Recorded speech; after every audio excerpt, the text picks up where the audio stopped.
Halo guys, jumpa lagi dengan gua Hendra di sini di Gabu Talks. Dan episode kali ini gua mau review satu buku yang gua baca gara-gara ya akhir-akhir ini kita udah banyak denger ya banyak nonton soal introvert ya kan. Lu mungkin gara-gara ada seorang influencer yang klaim dia adalah seorang introvert ya.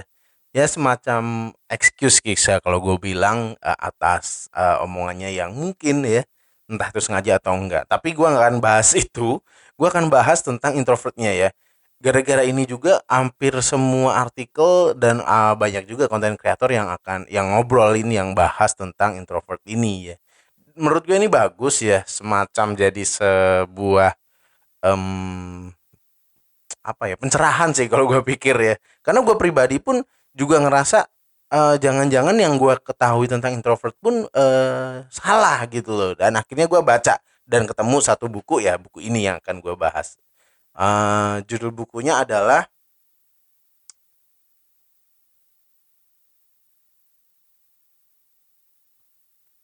The Introvert's Guide to the Workplace ya. Jadi sebenarnya begini sih, kalau gue melihat ya, ada hal yang kayaknya ada culture bias kalau kita bicara tentang introvert, khususnya di dalam dunia kerja ya. Kenapa? Karena ada semacam perspektif yang nggak begitu tepat, tapi itu bisa aja ya semacam self prophecy fulfill gitu loh. Jadi kalau lu misalnya merasa itu benar, meskipun itu sebuah mitos, ya akhirnya itu terpenuhi sendiri. Nah itu maksud gua. Jadi misalnya contoh adalah tidak mungkin pemimpin yang baik itu biasanya itu adalah berkarakter ekstrovert ya. Mungkin yang terlihat bossy ya, mungkin cukup menyapa banyak orang dan seterusnya. Nah, hampir kebanyakan orang-orang yang mungkin teridentifikasi sebagai orang yang introvert itu akhirnya juga mengidentifikasi dirinya menjadi seorang ekstrovert ya. Ada yang berhasil, tapi banyak juga yang frustasi. Nah, menurut gua akan lebih mudah ketika kita menjadi seseorang ya sesuai dengan apa yang kita miliki gitu loh. Jadi kalau lu merasa introvert, menurut gua itu hal yang biasa sih. Tapi juga self proclaim gua introvert itu juga hal yang ngeselin sih sebenarnya. Nah, di buku ini menurut gue yang paling menarik adalah dia menjelaskan mengenai kenapa orang-orang itu punya salah sangka ya terhadap introvert padahal sebenarnya enggak sama sekali ya. Dan di buku ini juga jelasin tips-tips bagaimana caranya kita bisa dealing ya mulai dari interview ya mungkin atau mungkin lu bisa pasang medsos lu bahkan LinkedIn versi introvert lu sehingga lu bisa di approach dengan banyak headhunter misalnya dan banyak sekali ya. Jadi yuk kita coba untuk review buku ini. Nah, jadi pengarangnya namanya Thea Orozco ya. Jadi Thea Orozco ini dia juga founder of introvertology.com. Gue lucu sih, tapi kita coba ya. Gue mau kepoin dulu deh. Ini websitenya seperti apa sih introvertology? Oke, jadi ketika lu buka introvertology ya, langsung oh keluar nih mbak-mbaknya nih. Langsung ada tulisan I hear you quiet and clear, helping introverted entrepreneurs and teams thrive with authentic authenticity.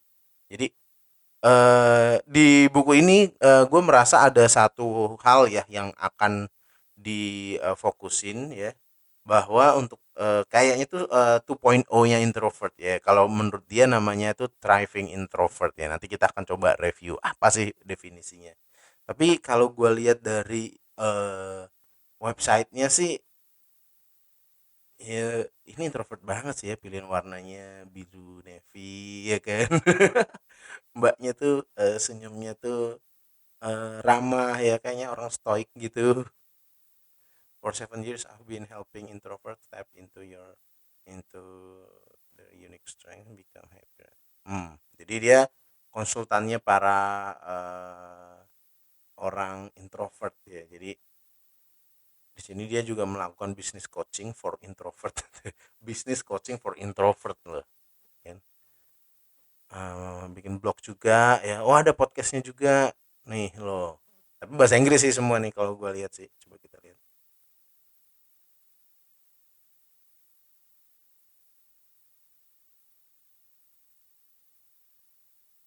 The Introvert Talking Business Podcast. Oke, ya. Desain tanpa harus ada kembang-kembang warna-warna yang mencolok. Introvert sekali. Wah, banyak episodenya.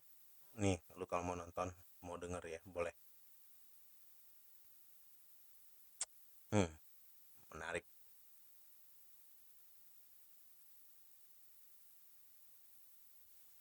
Oke, jadi kita balik lagi. Kenapa introvert itu sekarang kok lebih seksi ya kayaknya ya? Jadi kayaknya lebih edgy loh. Gua introvert. Bahkan ini kayaknya lebih edgy daripada lu ngaku LGBT kali. Karena kalau menjadi introvert itu kok seolah-olah tuh, wah dia introvert nih.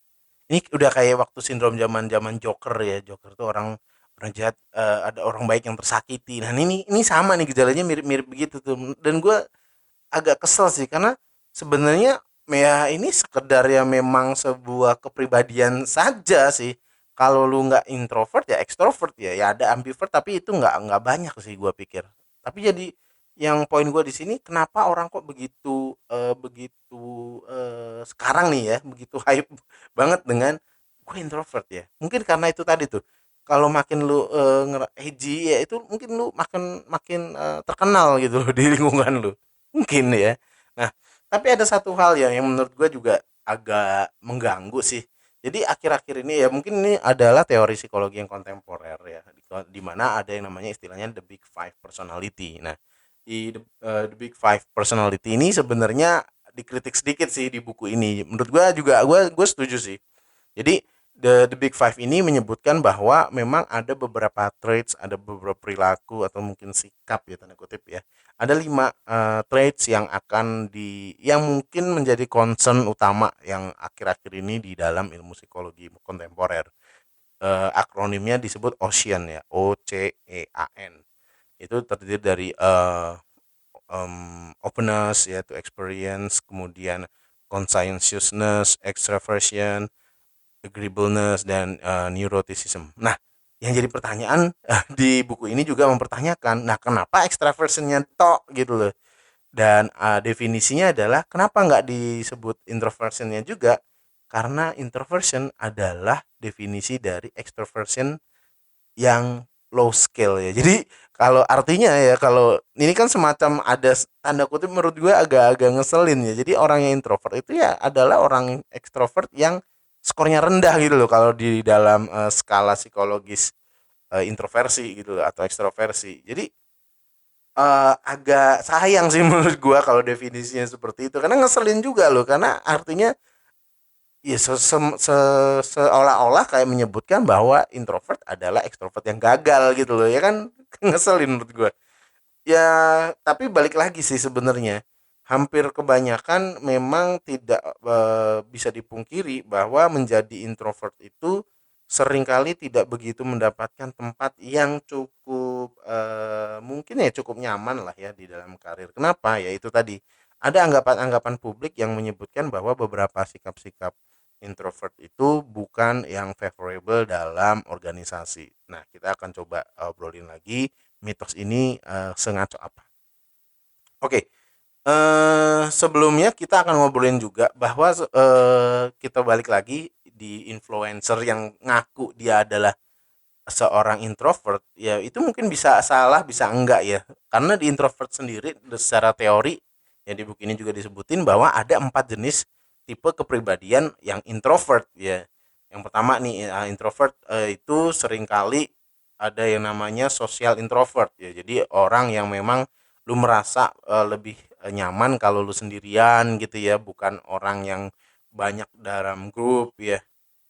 Kemudian ada juga thinking introvert. Jadi lu mungkin suka ngelamun ya, suka berpikir sendiri ya, ngayal gitu. Atau juga yang anxious introvert. Lu merasa cemas kalau lu berada dalam lingkungan yang lebih banyak begitu ya. Yang terakhir ada juga restraint introvert. Jadi kalau yang ini ya lebih banyak dia memang menghindari ya atau mungkin bahkan menarik diri dari hal kerumunan gitu. Nah, ini kayaknya cukup jelas sih dari definisi 4 ini, mungkin masuk kemana tuh orang ya? Atau mungkin lu bisa berkaca diri sendiri sejauh mana introvert yang lu miliki gitu. Nah, eee, yang poin lagi yang gua highlight adalah di sini ya selalu mengingatkan ada 3 poin penting yang dimiliki oleh seorang introvert dan ini adalah trik ya. Jadi di sini si penulisnya memang menyebutin kalau mulai dari cari kerja atau lu mungkin pasang profil lu di LinkedIn sampai lu menjadi leader sekalipun ada 3 poin yang harus lu bener-bener kuasai dan itu tidak boleh miss ya. Tapi satu hal ya yang perlu diketahui bahwa menjadi introvert itu adalah orang yang memang punya satu kekuatan dari dalam ya, yang ketika lu merasa motivasi lu adalah motivasi yang internal gitu loh, bukan untuk ikutin orang atau mungkin bereaksi terhadap lingkungan di luar ya. Memang motivasi itu ada dari dalam diri lu. Nah, jadi 3 hal yang selalu diingatin ya sama si penulis ini adalah pertama bahwa our energy is create internally ya. Jadi motivasi internal itu hal yang paling utama. Jadi jangan sampai lu merasa ikut-ikut atau mungkin lu menjadi orang lain ya menjadi mungkin lu menjadi seorang extrovert karena melihat oh kok mereka kok banyak yang mengagumi ya atau mungkin banyak disukai sama orang. Ini udah hal yang ngaco kayaknya sih karena kalau ini konteksnya coba kita misalnya ngomong dalam cari kerja nih misalnya. Ada 3 poin ya tadi ya, pertama our energy is create internally, kedua adalah we think before acting ya, jadi berpikir sebelum, bertindak ya, dan terakhir adalah we have superior listening skills. Jadi, 3 karakter ini sebenarnya yang menjadi kekuatan. Pertama nih misalnya kalau lu orang yang, mau ada melakukan interview misalnya. Jadi kalau orang datang interview itu pastiin aja lu jangan menggunakan mindset atau framing orang yang extrovert ya. Gimana itu? Jadi ya intinya kalau lu datang ya memang fokus aja pada bagaimana lu bisa menyampaikan pengalaman atau mungkin resume lu atau mungkin data-data yang lu miliki. Ya memang memang menyampaikan bahwa data yang clear dan jelas itu menjadi cara lu untuk bisa mendapatkan pekerjaan ya, bukan lu mencoba untuk menjadi orang lain dengan berusaha untuk membangun hubungan yang baik dalam arti lu ngomong harus harus jago banget, harus persuasif, harus sangat atraktif. Menurut gua itu hal yang nggak mungkin lu bisa kuasai dalam waktu dekat dan itu bukan lu. Akan lebih baik lu fokus aja pada data yang akan lu miliki atau mungkin pengalaman yang lu miliki atau kompetensi yang lu sudah miliki ya. Dan itu menjadi bahan untuk menceritakan. Karena apa? Karena dari poin yang kedua ya, think before acting. Jadi dia akan melakukan satu hal yang atau akan ngomong sesuatu yang memang sudah dipersiapkan dulu. Menurut gue ini juga hal karakter yang bagus ya bahwa melakukan satu persiapan yang sangat matang sebelum kita melakukan interview itu juga hal yang sangat penting gitu loh daripada lu cuma ngomong doang, ngomong lu asik ya tapi nggak ada poinnya. Menurut gue itu juga tidak bisa menjadi nilai ketika kita interview gitu loh. Jadi menurut gue ini hal yang sangat positif untuk menjadi seorang introvert ya. Yang terakhir adalah memiliki kemampuan yang sangat baik dalam hal mendengar. Oke, ini poin yang sangat sangat menurut gue krusial karena ketika interview itu seringkali interviewer tanya habis itu diinterupsi. Mungkin lu merasa sangat excited ya sehingga pertanyaannya itu apa lu jawabnya kemana gitu loh. Dan ini hal yang sangat dihindari dan lu nggak harus menjadi orang yang ekstrovert untuk selalu wah asik ya dalam ngobrol karena ketika lu bisa mendengarkan dengan baik aja itu udah poin yang bagus ya. Karena ketika lu mendengar dengan baik, artinya lu lebih besar peluang untuk mungkin bisa menjawab dengan tepat atau setidaknya lu tidak menjawab sesuatu yang ngaco gitu loh. Dan menurut gua ini adalah hal yang sangat menguntungkan untuk menjadi seorang introvert. Jadi kenapa harus selalu cemas ya bahwa di buku ini juga menarik bahwa kecemasan itu hal yang biasa sih di dalam proses mungkin lu waktu interview atau bahkan menjadi public speaker. Tapi ya yang menjadi poin yang paling penting adalah jangan melihat itu sebagai kecemasan, tapi lihatlah itu sebagai satu peluang. Jadi ada satu mindset yang harus dirubah ya. Bukan karena lu datang kemudian ditolak atau gagal ya, tapi lihatlah itu sebagai satu peluang untuk bisa mendapatkan hal yang lebih. Nah, jadi ini yang mungkin yang menurut gua ditafsirkan sebagai thriving introvert ya. Jadi introvert yang berkembang yang 2.0 ya, sehingga lu bukan jadi introvert yang pemurung ya, menarik diri yang mungkin ya dianggap orang itu tanda kutip kok ini orang susah banget, padahal lu tidak berusaha untuk menjadi sombong ya, memang karakternya seperti itu gitu loh.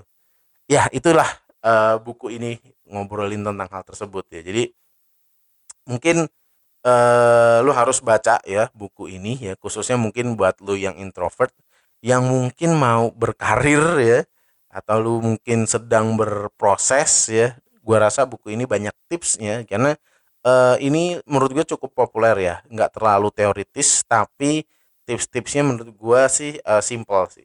Oke, itu dari gua ya. Thank you udah nemenin ya. Stay safe, stay healthy. Ciao.